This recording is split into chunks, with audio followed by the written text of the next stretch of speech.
আমার নিজের কাছে নেওয়া চ্যালেঞ্জের আজ দ্বিতীয় দিন। তাই ফোনের অ্যালার্মেই সকালটা হয়েছে।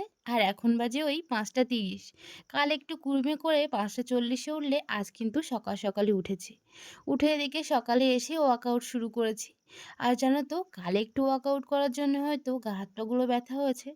কিন্তু আমি এতে ভয় না পেয়ে আজকেও আরও বেশ ১০ মিনিটের মতন বাড়িয়েছি। কারণ কাল করেছিলাম ৩০ মিনিট ওয়ার্কআউট, কিন্তু আজ আমি এক্সারসাইজগুলো আরও ২ মিনিট করে বাড়িয়েছি প্রত্যেকটাতে। তাতে ওই যে আমার আরও ১০ মিনিট বেড়ে গেছে। তো এইভাবেই আস্তে আস্তে বাড়াবো। কারণ কি জানো, একেবারে যদি আমি ১ ঘন্টা এক্সারসাইজ করি তাহলে আমার অসুস্থ হয়ে যাওয়ার সম্ভাবনা বেশি।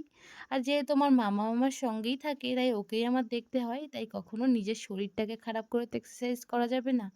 আর আমি এদিক তো ওয়েট লসের জন্য নেমেও পড়েছি। যতই কষ্ট হোক আমি কিন্তু এক্সারসাইজ করব। আর এভাবে ওয়েট লসটা করতেই হবে। তো চলো, আজ তো আমার এভাবে মর্নিংটা কেটেছিল।